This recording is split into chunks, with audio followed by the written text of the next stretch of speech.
Friends नमस्कार, मैं हूं आपका फ्रेंड कमल नंदलाल और मैं आप सभी दर्शकों का वेलकम करता हूं आप ही के अपने चैनल कमल नंदलाल पर यूट्यूब, फेसबुक और IGTV नेटवर्क पर। फ्रेंड्स, हम आपके लिए लेकर आए हैं स्पेशल सीरीज़ के अंतर्गत वास्तु तथास्तु, वास्तु विद कमल नंदलाल। और इस स्पेशल सीरीज़ के अंदर आज हम एक बहुत स्पेशल विषय पर बात करने जा रहे हैं। दीवारों की सीलन कहीं छीन न ले आपका सुख, समृद्धि और चैन। जी हाँ, सीलन अमूमन ये मान लीजिए बहुत सारे घरों में होती है। और ऐसे लोग जो किसी तालाब के पास रहेंगे या वो लोग जहाँ बरसात बहुत ज़्यादा होती है, और स्पेशली ये जो बरसात के दिन है ना, इनमें सीलन बहुत ज़्यादा बढ़ जाती है। आपने देखा होगा, बाहरी दीवार से अंदरी दीवार पर पानी आ जाता है। तो हमारा टॉपिक थोड़ा ध्यान से सुनिएगा। दीवारों की सीलन कहीं छीन न ले आपका सुख, समृद्धि और चैन, बन न जाएं आप बेचैन। आइए इस बारे में बात करते हैं। देखिए, घर की सीलन का आना वास्तु दोष माना जाता है, बिल्कुल क्लियर। कहीं पर भी आए, कैसे भी आए, सीलन वास्तु दोष है। सीलन वाली जगह बीमारियों का घर मानी जाती है और इससे घर में कई तरीके की मकड़ियाँ, मकोड़े, छिपकली, चूहे, कंसले जैसे जानवर आकर्षित होते हैं, क्योंकि ये लोग मॉइस्ट जगह रहते हैं, ह्यूमिडिटी में रहते हैं। ऐसे में वह स्थान रहने लायक नहीं रह जाता मनुष्यों के लिए और कई तरह की समस्याओं का कारण भी बन जाता है। इसके धब्बे बदसूरत होते हैं, तमाम अन्य दिक्कतें भी पैदा होती हैं। सामान खराब होता है, कपड़े खराब होते हैं, दुर्गंध रहती है, दीवारों और कोनों में उगती फफूंद, बैक्टीरिया का आगमन होता है और घर की चीज़ों को खराब करना इसका मूल उद्देश्य है। जिस घर में साल भर सीलन हो वहाँ रहना बहुत दुखदाई होता है।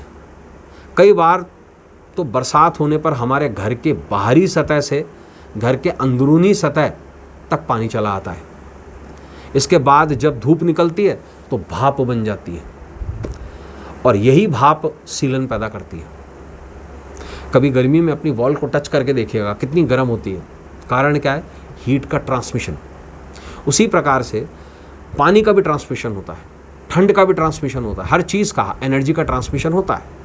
तो अगर ट्रांसमिशन बार ना हो तो फिर बड़ी दिक्कत है।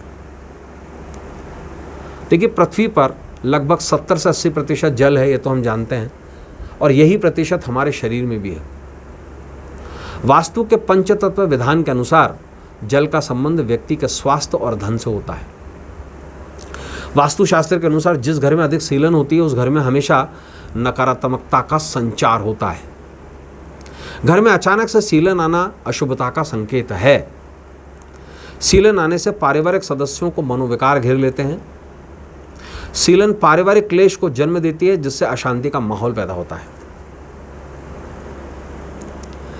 सीलन आने से घर के लोग बेवजह की मुकदमेबाजी में फंस जाते हैं।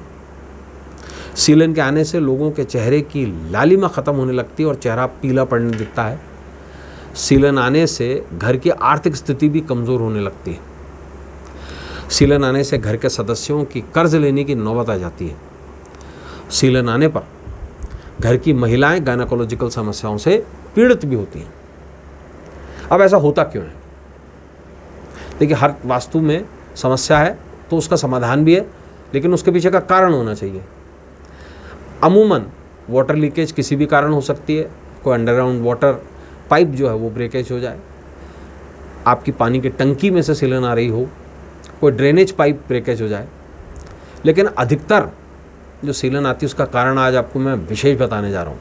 देखिए, ईंट बनाने वाले ईंट को जल्दी पकाने के लिए, घर तो ईंटों से ही बनता है ना, ईंट बनाने वाले घर को ईंट को जल्दी पकाने के लिए उसमें नमक मिला देते हैं। नमक से ईंट जल्दी पक जाती है। नमक मिली हुई ईंट कुछ समय बाद भूरा होना शुरू कर देती है, तो उसके शहरे के रूप में बाहर आने लगते हैं और ईंट कच्ची होती है वो, और यही नमी का कारण भी है।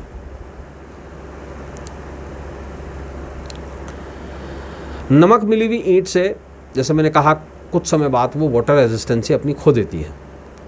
ये सुनिश्चित करना चाहिए कि घर में हवा और धूप का प्रॉपर हो, ताकि जो ह्यूमिडिटी बन रही है, जो हमने बना लिया, मान लीजिए घर बना लिया और ईंटों में नमक है, अब क्या कर सकता है, घर को तोड़वा तो नहीं सकते ना, लेकिन थोड़ा हम कुछ कैलकुलेटिव चीज़ें कर सकते हैं। पहला तो ये, अगर आप नया घर बनवा रहे हो तो नए घर में ऐसी ईंटों का इस्तेमाल ना करें जो नमक से बनी हुई हो, यानी जिसमें नमक मिला हुआ हो। अगर ऐसा है भी और नहीं मिल रहा है आपको कोई ऑप्शन, तो इससे बचने के लिए पानी में इमली का घोल तैयार कर लें। आप सांभर वगैरह के लिए, दाल के लिए इमली का घोल तैयार करते हैं, वैसा घोल तैयार बनवा लें और घर बनाने के दौरान ही प्लास्टर करने से पहले इसे दीवारों पर छिड़क दें। इससे क्या होगा, इमली जो है ना सॉल्ट की दुश्मन है, पूरा सॉल्ट बाहर आ जाएगा उसका। और ये सुनिश्चित करना चाहिए कि विशेष रूप से कि सॉल्ट बाहर आ रहा हो। दूसरी बात, आपको ये सुनिश्चित करना चाहिए कि घर में हवा और धूप का आसान आवागमन हो।